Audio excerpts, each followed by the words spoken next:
Most people don't love you. They love the way you make them feel. They're not loyal to you.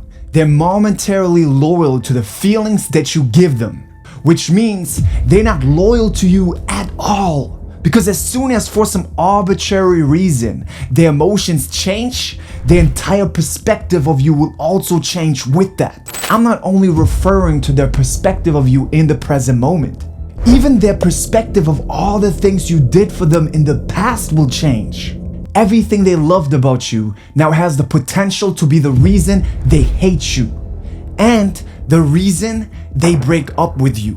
With their confirmation bias, they now find reasons to label you retroactively as a gaslighter or a narcissist. There's a common brainwashed belief in society that your partner is responsible to take care of your emotional needs.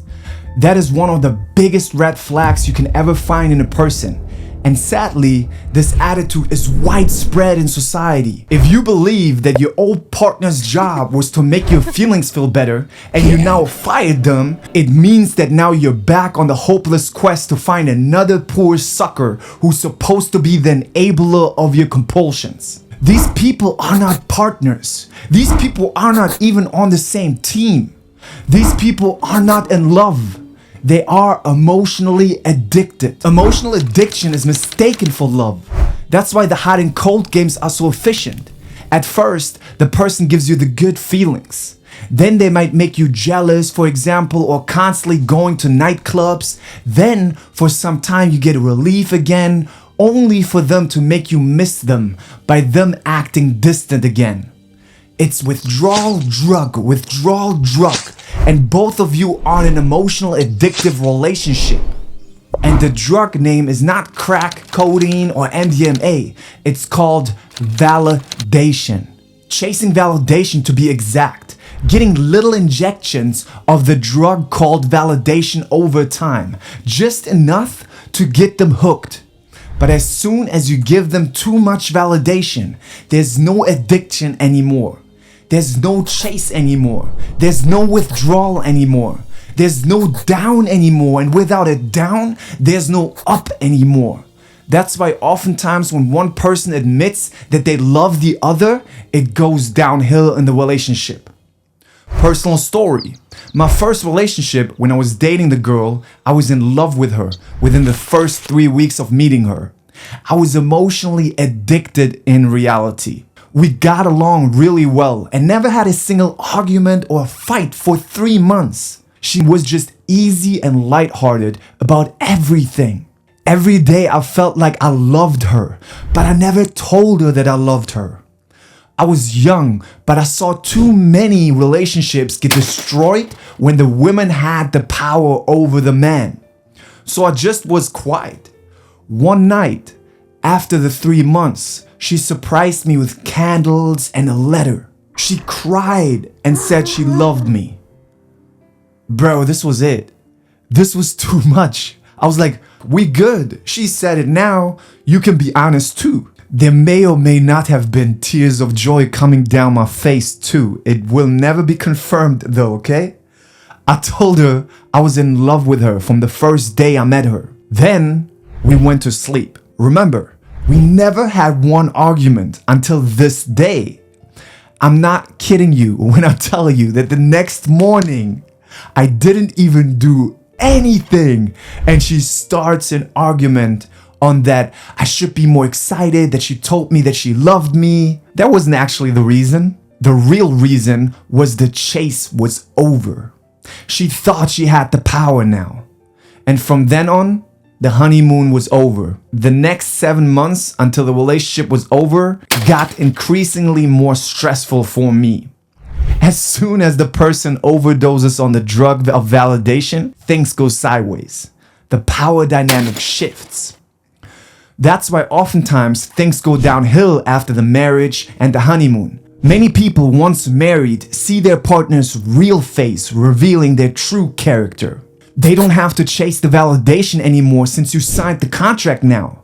So now they don't feel the drug anymore, which means they lose the fake love because it was never real love in the first place.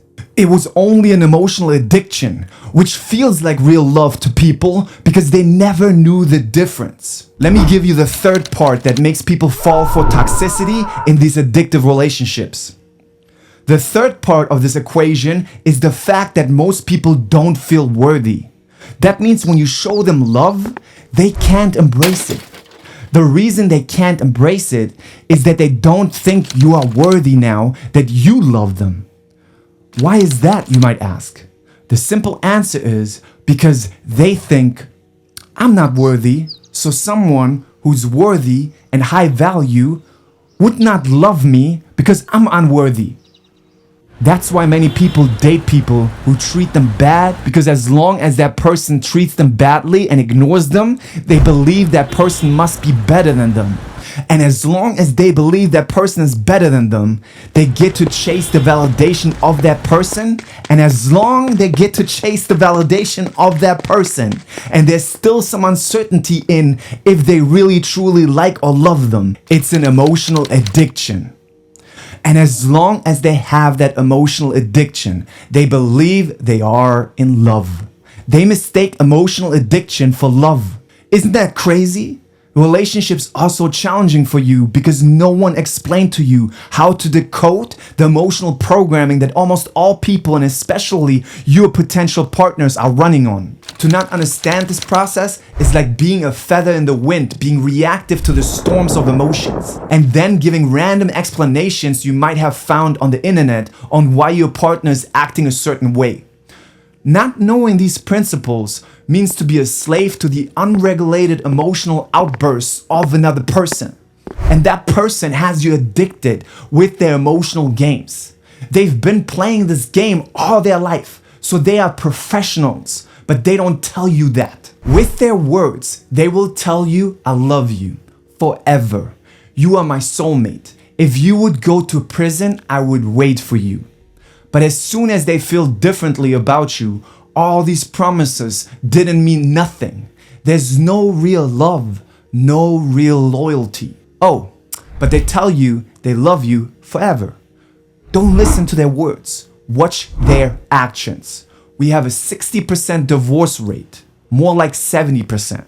If the words really mattered that much, then most of these people were still together, because they promised each other to love each other in good and in bad days, in good and in bad times. But in reality, the vow should have said, as long as you keep me emotionally addicted, I will stay. Most of these marriages were doomed to fail before the guy ever proposed. The wedding can also be just another piece of emotional entertainment that people chase, an idea in their mind.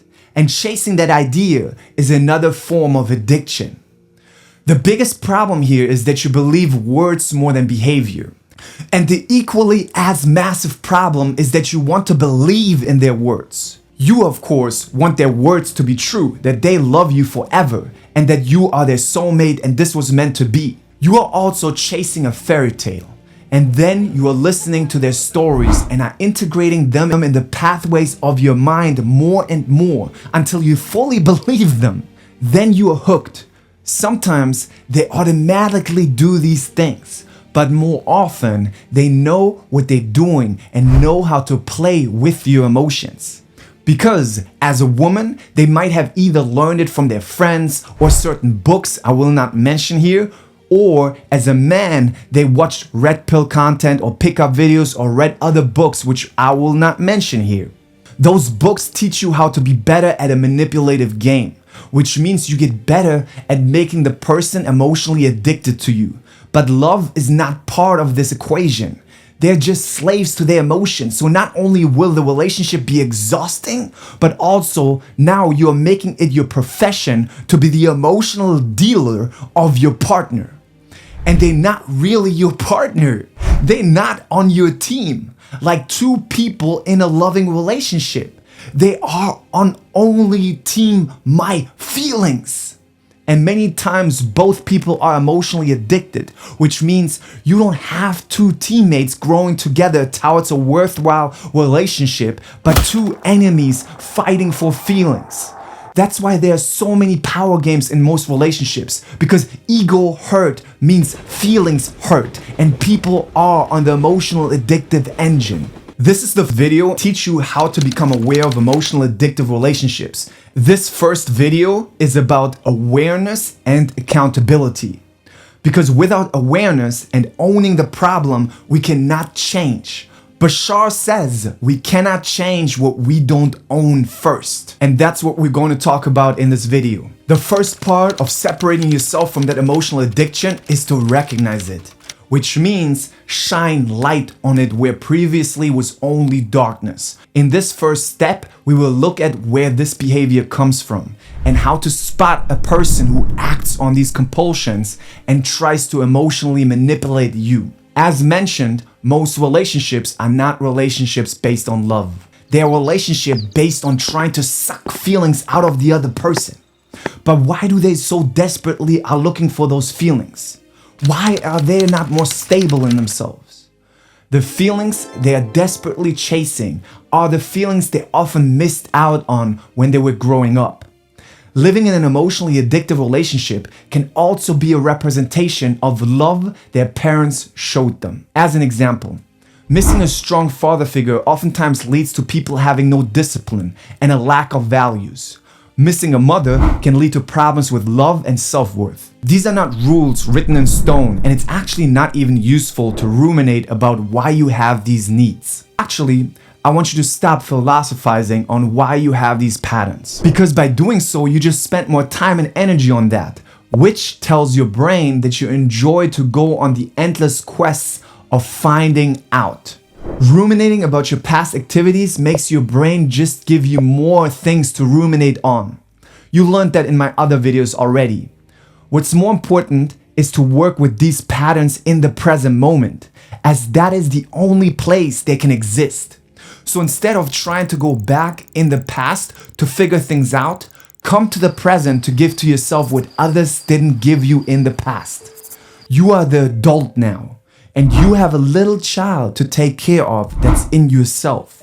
Make sure that little child is healthy. In the following step, you will learn how to spot a person who's a bad partner and a person who is a good partner. People you cannot trust to be a great partner have one common trait. They are reactive. Reactive to their feelings, reactive to their thoughts, reactive to society's expectations of them, reactive to peer pressure, etc. They are not proactively living. I'm not talking about people who are from time to time reactive to their feelings. I'm talking about people who are reactive to their feelings most of the time. They are not loyal to other people. They are only loyal to their feelings. An example are people who jump from relationship to relationship because they are reacting to the feelings of loneliness, for example. The brain gives them the feeling of loneliness and they have to react. Another example are people who are always venting to make their feelings feel better. Or people who are treating you badly when they're hungry or sleepy. People who are smoking when they feel like it, eating candy when they feel like it, and are always chasing emotional entertainment. They are the ones who go inside the nightclub even though some of their friends couldn't get in. Talking behind their friends' back to get a gossip emotional entertainment high with their friends, and then go to the friend they just trashed and talk trash about the friends they just trashed about that friend with. You will also recognize them by what they're not doing. They're not able to be disciplined for long periods of time. They're not able to be okay with uncomfortable emotions. They don't continuously act on doing the most supportive things for themselves and others, no matter what emotions the brain gives them. They are more likely to be constantly smoking the green or taking another drug. And then they're excusing their behavior with their emotional state. They don't take accountability. They will play victim. They will make everybody else responsible for what's going on in their life. They will blame others for their lack of money or lack of health. At work, they're the ones talking behind people's back. Also, they will try to use their power at work to make their feelings feel better. They might be reactive to a feeling of being insecure and are trying to make that feeling feel better by bossing other people around. In relationships, they're trying to make you jealous to keep the power in the relationship. When they don't feel good, they use you to vent or to let off steam. When they're upset, they let it out on you. They are the kind of people that are not good friends or good partners. People who cheat act on urges and feelings and backwards rationalize why their behavior was justified. They will try to make the feelings of guilt feel better by blaming you. You are the reason they cheated because you didn't do this or did do that. They say you are a narcissist or a gaslighter. Don't let them gaslight you. This is complete nonsense. If you did something that was unacceptable to them, they should have broken up with you beforehand. In my eyes, there's never a reason to stay with someone who cheated. You might say, for the kids. But what are you teaching your kids then? To let yourself be disrespected? Sometimes it is way better for the kids when the parents are separated. I'm a great example for that. I was relieved when my father and mother finally split. They were just fighting all the time. In addition, sometimes in a relationship, you are too emotionally addicted to your partner to see them for who they truly are. They either keep disrespecting you or using you for their emotional urges by venting all the time, or they're constantly backwards rationalizing when they don't want to take accountability for something, and you are always forgiving them because you think you are so in love, aka emotionally addicted to them. Or you're scared they leave you. First off, you are most likely also not in love but emotionally addicted. And second, they have the power in the relationship. You are a slave to them, like they are a slave to their emotions. Also, do they want constant attention? If you don't give it to them, do they throw a fit or try to make you jealous or play upset? Do they post sexy pictures to get likes online and constantly check them? They are chasing attention and validation. They are being reactive. And they're not only reactive in one area. This is a holistic situation. When a person is constantly reacting to emotions by trying to fix them or trying to make feelings feel better, the brain will give them more emotions to react to in every area of their life. Because they showed the brain that they love fixing emotions. So the brain gives them more emotions to fix. Now that we talked about what kind of person you cannot trust, I want to address what kind of person would be a great partner. Remember, the biggest sign of a partner that is chasing emotions is that they are reactive. And the biggest sign of a partner who supports healthy connections and relationships is that they are proactive. They are proactively acting on valued actions, no matter what emotions and thoughts their brain spits out and spits at them. They go to the gym if they feel like it or not. They can handle uncertainty and still work in the direction of their projects. They treat you based on a set of values, no matter how they feel. They give you loving actions, no matter how they feel. They don't let their emotions explode in your faces or make you responsible for their attitude. They don't treat you differently because they are hungry or tired or angry. They support you with valued actions no matter how they feel. They want you to win. They are on your team. They are your teammate. They see your relationship as a plant that needs to be watered no matter how they feel. They are sharing your vision of growing a relationship in the direction of both of your common values. They love when you're happy. They love when you smile. They're not jealous when you win. They go to the gym with you. They don't try to make you stay at home and feed you ice cream to make you less attractive so they feel less scared to lose you to someone else. They will not talk bad about you to their friends because you are on their team. If a friend of theirs tries to talk smack about you, they stand up and say no. They don't try to fill their need of attention with you and take your time when you have an important speech or project the next day. They help you prepare for it. When you say you need to shoot a video for the 10th time because you have another idea, they are down, without even saying a word or making a face. Now this again is not black and white. If they have to get up early in the morning for a speech, maybe you only get 3 takes of your video that night. It's a working together. That's why being proactive is so important. Then you already figured out how to shoot the video earlier in the day for you both to be rested the next morning for their important speech at the seminar. I could give you more examples, but I think you get the point. People who are great partners are proactively acting on their values and are not reactive to their emotions. Now, if someone says, I'm neglecting emotions in my teachings, you're not getting the point. We don't neglect emotions. We accept them. We can love them, but we're not slaves to them. And what that does is, over time, you actually build a healthier relationship with your emotions and are way happier. A big part of this is you are honoring your excitement, passion, and dreams by going for what you want no matter how you feel. And by going for your dreams, you're building a support system.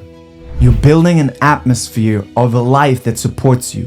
In the end, this society is totally blind when it comes to relationships. Disney and romantic movies have brainwashed human beings from a young age. Compulsive behaviors are normalized, which is shown in many TikTok trends. People are slaves to their emotions and are mistaken emotional addiction for love. It's an epidemic of toxic relationships.